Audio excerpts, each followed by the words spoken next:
Hi, I'm Danielle, and this is Chatter Out Loud, a podcast where I share thoughts and TV commentary on shows I like to watch. Now, before I start, I want to ask that you go ahead and like, follow, share, and subscribe. And on YouTube, where I upload my companion episode of my podcast, be sure to subscribe and hit the notification bell. This way you can get a notification every time I post a new episode, and you won't miss out. It doesn't cost you anything to follow and subscribe, so go ahead, and thank you in advance. All right, so welcome and welcome back. I thank you so much for joining me, and your presence is very much appreciated. All right, so after the Blind Side yesterday and the new or the crowning of the new HOH, let's catch up on some of the live feeds.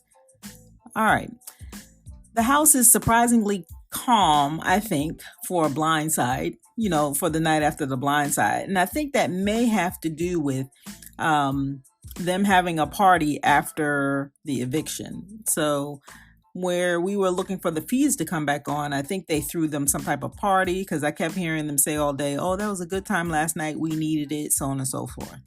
So yeah, they had a party. And I also think it's calm because the same side of the house won HOH. So the other side can't really do anything to shake things up, So it's just more of the same. So I think this is going to be really, really short today because, I kind of had it. All right, so let me start. After the eviction, Marty and Helena in the Expedia room, and Marty keeps saying he thinks he's going up because he switched sides and he betrayed Kyle and Gino. Overall, I think that people are being cordial with Kyle, or Kyle and Marty are being cordial, right? Because they played chess together. Gino has said that he has no trust in anyone. And so his game he acknowledges that his game has to shift since the Blind Side, because now he doesn't know who to trust and what's going on. All right. This is an observation I made. This is the most I've heard Gino say in the past 3 weeks. We usually just see him and his tattoo, and he gives pointers or supports, the HOH, but this is the most I've seen him talk in the past 3 weeks. And he approached his one-on-ones. When I first seen this, I thought, oh no, I hope this is not like Kylan from BBUS 23, because he was very organized in how he wanted to run his HOH. So he came in, the people came in for their one-on-ones, and he asked them what he started off with just 3 questions, but then he threw in a 4th question. And the questions were, why do you deserve to be here? Summer or winter destination? Well, actually, he kept saying beach or winter. And then when summer came in, he interchanged beach with summer. Anyway, so a beach or winter destination. And then he threw out a scenario that said, if they were in the house or in their bathroom, no one's around, they're locked in their bathroom, they just took a number 2, it was really bad, they had no toilet paper, what would you do? And he was looking for people to say, oh, I would jump in the shower and things like that. And then he threw in this 4th question. I didn't see him ask this question consistently with everyone, but he was asking them, who would you not want to see go home this week? So through those questions, he thought he was able to first get a personal side, or see the personal side of the person. And I thought that was a good approach. That was a good tactic, because it kind of opens people up, and in that you can see like their thought process, right? Like, for example, Tanisha shared, she's living paycheck to paycheck, and she was answering the question of why she deserves to be here. And she was answering things like, right now she lives paycheck to paycheck. She wants to be able to give her daughter some things and take care of her dad a little bit, because her dad has worked 7 days a week all his life, But we learned like a personal story from Tanisha. It was genuine. It was honest. And so I like to see that side of people in the house, And Summer, when she answered, she was talking about, and I think I heard Summer and Helena say the same thing in terms of, student loan debt. That's a big thing, you know. Um, and then Jess said something like being non-binary, a non-binary representative, or having that representation on the show was important to them. So it was just interesting to see the different answers that they gave. And supposedly he's learning a lot in terms of how people think, especially with the bathroom question, because it's such a simple question. And people are thinking like, oh, is it a trick or something like, so it's like such a simple question. You hop in the shower, you wipe yourself, you rinse off. But it was so simple of a question that his girlfriend, JC Lynn, said, oh, I would stick my hand in the toilet and rinse with the water. I'm like, what are you talking? I can't. Oh my God. At this point, I am over Kyle. I'm over JC Lynn. I'm over Steph, and thank God she's gone. And I'm almost over Marty. I don't know. I can't. I'm really bummed that Gino won this HOH, because it seems like it's going to be more of the same, right?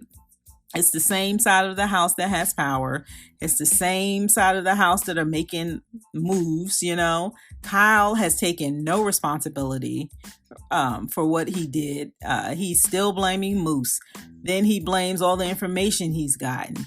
And he didn't make this decision on his own. Yet, I clearly remember him saying, nope, this is my decision and I'll take the heat. And even in last night's episode, he was like, this is my decision. Like, he's full of it, and I'm tired of hearing him talk. I really would like to see Kyle play the game in a position where he is not aligned with someone in power, right? Because these first few weeks, he's always been on the side of the house that has power. So he has never had to play otherwise, right? Or any other way. And I can't wait for him to have to play the game where none of his allies have power, right? The other side of the house wins HOH, they put him up, and he's fighting for his life. I want him to see how he plays that way. Because right now, he's so pompous. He's still arrogant. Like, I just can't with him. I'm just tired of Kyle. I'm just tired. And I'm so disappointed that the other side of the house did not win. I was thinking about this last night. I'm like, all of these people, it was clear. I mean, it was a 9-2 vote to get Steph out, right? So you had at least 8 to 9 people that could have won. And they didn't. I don't know what's going on. But they talk a lot of smack after the fact, saying, yeah, Kyle, this. And even Summer tried to throw out a feeler and like plant a seed with Gino in telling Gino that, this could be an opportunity for you to distance yourself from Kyle by putting him on the block. I mean, Summer's playing the game. I like that. But I want them to win something or win an HOH. And then like really shake up the house. And that's why it's kind of like, right now. It's kind of just the same old, because the other side of the house didn't win. They have to win to be able to do something. And I really want to see Kyle play the game where he is not in a position of power or, aligned with that, as well as Marty. Like, well, we're going to talk about that in a second. But yeah. Well, anyway, I'm going off script. Let me just go through this. A few things that I noticed. Gino said he likes to have Summer around because he told her she was safe because he likes to have Summer around. So they do the flirty thing. Summer told Gino that she could see using the F word. And I know, I said that intentionally, but the F word, she was talking about friends. But I just thought it was so funny when they get outside of the house. She doesn't use that word on many people, right? And then she threw something out there talking about, Jamaicans and Greeks, they can run together well or something like that. Because she's Jamaican and Gino's Greek. Okay. Kevin, I'm tired of him too. Him and his shenanigans today. He was trying to do this bit where he dressed up in a suit and played this lawyer. I forget the lawyer's name, but the lawyer was supposed to be a representative for Kevin. And so he came into the room and served Gino virtual papers to say it didn't land. It was awkward. And halfway through his one-on-one with Gino, he said, all right, I'm just going to stop the bit. Yeah, you should have stopped it before you even started. I mean, he looked nice in his suit, but the whole thing was just a bit much. Summer told Gino, I already talked about that in terms of Summer's a smart player. She does play a good social game, and the way she just threw in Kyle's name in terms of, yeah, this could be an opportunity for you to distance yourself from him. I thought that went over very well, and it was really smooth. I like that. But they had a good conversation. Kyle and Herman had a discussion. It's a lot of friction in the house, by the way. Surprise, surprise. But Kyle and Herman, well, yeah, and I started off this whole episode saying, oh, yeah, it's kind of calm, meaning that no one's yelling or arguing like you would see normally after a blindside. But there is friction, or there is tension, I should say. All right, Kyle and Herman are talking. And in that conversation, Kyle is still blaming Moose, still saying Herman's name was thrown all around. He even said that he felt Herman was talking down to him based on how he had his hands when they were talking. He said, I felt you were talking down to me. And I'm like, isn't this rich? Isn't this rich? He did nothing but talk down to people all week. He has no self-awareness. It's so ridiculous.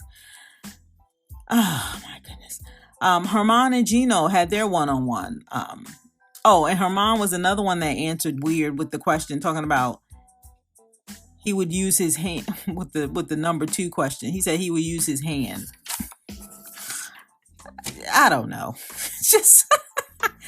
All right. Kyle and Josh were talking. He says he's accountable for his HOH. This is Kyle telling Josh he's accountable for his HOH, or he's taking accountability. Bull. It's just bull. I don't know. Kyle is just so full of shit. I'm tired of him. I'm ready for him to go on the block. I don't want him to make jury. I don't. I just want him out. I'm tired of looking at him. I'm tired. I really want him to play this game without being aligned with someone in power, because he would change. I mean, his whole tune would change. He's full of it. I can't stand the arrogance. I can't. I'm just done with him. I have to check some of the surveys out there. You know how they give Big Brother surveys and talk asking like, who's your favorite player? Who's the worst player? I guarantee Kyle is on the bottom of the list now. People are tired of him. I see it all over Twitter, so I'm not alone in this. Anyway, Kyle was trying to say trying to tell Josh he's taking accountability for his HOH. All day he's talking about rebuilding relationships with people. I felt like he was damn near bullying people, cornering them, wanting to talk to them. Helena and Josh and I think at one time Herman and Jess. I mean, just trying to talk to everyone, wanting to repair relationships. Well, maybe people don't want to rebuild, and stop forcing people to talk to you, Kyle. Goodness. Anyway, he didn't sound like he was taking accountability when he was talking to Herman. That's where I was going with that. He was blaming Moose. He felt Herman was talking down to him. I'm repeating myself. I'm just so charged up tonight. I'm tired of Kyle. Let's see. Yeah, and it's also interesting how Kyle believes specific people. Like when he was talking to Herman, he said Helena was the one that told him that Herman told her at the last minute to switch the votes. So he takes that information to say, oh, Herman is the one that's doing this. Anyway. JC Lynn, she even apologized to Josh right after the eviction. She said she wanted to vote for him to stay, but her lines wouldn't allow her to. And she's another one. What is she doing? She won the cake POV, yeah, but I don't know. I just resent that both Kyle and JC Lynn are safe this week. I do. I'm just mad at the other side of the house right now. They really got me bummed. They should have won something. They should have won last night. All right. What else? According to Kyle, Marty wants to build back trust. This is what he's telling Gino. I personally can see Marty jumping back to the other side.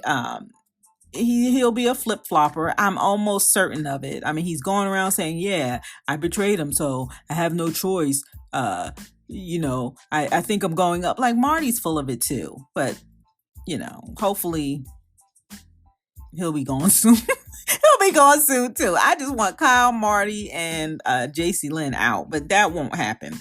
I think I can deal with JC Lynn in Jerry, but I don't know. All right, Kyle and Gino chat a little more. Kyle criticized Herman on going out on the first question, saying something like, "Get it together." And I'm like, isn't this Rich? He is like I believe Herman through that. But the fact that he has the gall to criticize Herman, talking about get it together. And I'm like, did we not just go through this crazy HOH calamity, Kyle? I just hate that Gino won. Same few people in power, the same group, and I hate that Kyle is not in jeopardy. And again, I really would like to see him play without being aligned to someone in power. Then we'll see what he's made of, right? Because anybody can play on the winning team, right? What else? I didn't have much. They were on lockdown in the HOH room, and we see her mom with his hat. I'm like, he has style, no? I don't know what prompted him to pull out that hat, but it can go. It can go.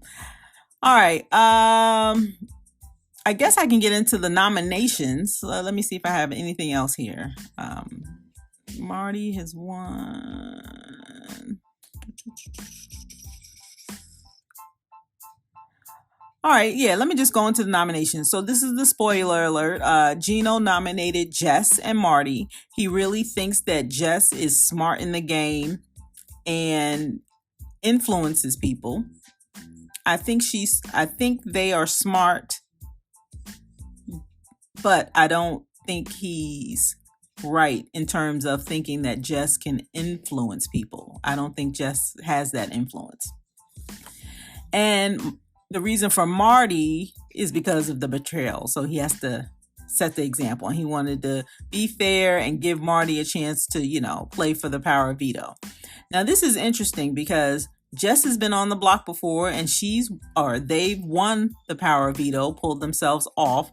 Marty has won an HOH, right? So both have won comps before. And if I'm not mistaken, Jess will be the first house guest to go on the block a second time. So look at her, or look at them breaking records, right? They were talking because everyone feels that these are other house guests. Summer was talking to Kevin and Herman, I believe, or Kevin and Josh. But they were talking about Kyle, just being full of it and how he treats people considering his line of work, because he's a mental health advocate. He has a podcast for mental health advocacy. Anyway, so Summer was puzzled by that because she's like, well, look at how he talks to people and how he lies and stuff like that. And then they were saying like everybody lies, and that is a bone of contention for Summer because she says, I hate when people say that.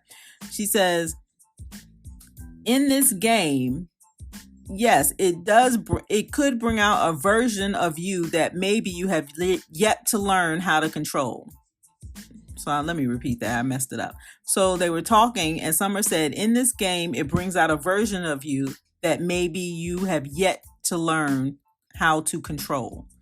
And so that's her example, because her point is that this game is not bringing out the worst of you. It's just a part of you it's already a part of you. This is who you are. So it's not like, oh my gosh, now they're lying. No, you've always lied. All right.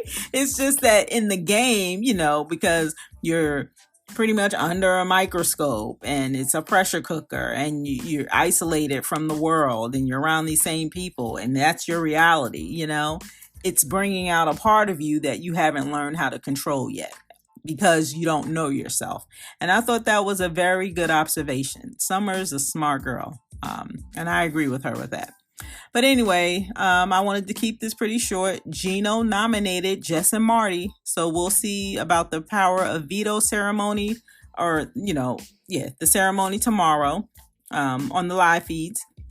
And I'm hoping that Jess pulls themselves off. Well, no, I don't. I take that back. Let me take that back. Man, I hate that I put that in the universe. Because if Jess comes down, I think T may go up. So I hope the nominations stay the same. That's what I hope. So I got to put that in energy out there now. I hope the nominations stay the same. And the one thing this week is that the majority of the House, right, the ones that didn't win the HOH when they needed to this week, they have control over who goes. And so I think if the nominations stay the same, Marty will go. Yep. All right, you have to tell me what you think. But this has to change soon, because next week I can see if the same three people or someone in that group, if it's like a Gino, well, Gino can't play next week, but if it's like a JC Lynn, a Kyle, or a Marty, if he's still in the House, if one of them wins HOH, I can see the season getting stale, because it's like the HOH would keep bouncing back and forth between those same few people, and I don't want to see Kyle in another HOH. I just don't. I would like to see him be humbled by being put on the block.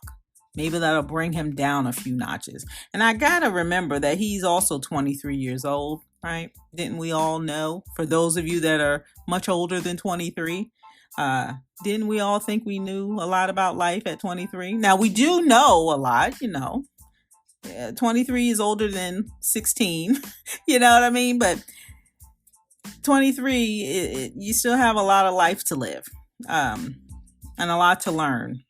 You do have experiences and you are knowledgeable. Yeah, you are an adult, but I don't know. Kyle is just so immature. He needs to grow up. All right. Now I'm rambling. I'm going to stop here. That's all I have. So be sure to come back and give me a listen. I love for you to like, share, follow, and subscribe. You can also leave me a comment. Leave me a message. If you're listening to the podcast, there's a link to leave me a message. So check that out. My name is Danielle, and you're listening to my podcast, Chatter Out Loud. Thank you so much for joining me. And as always, I appreciate your support. And that's all I have. Thanks again for listening, and I'll talk to you next time.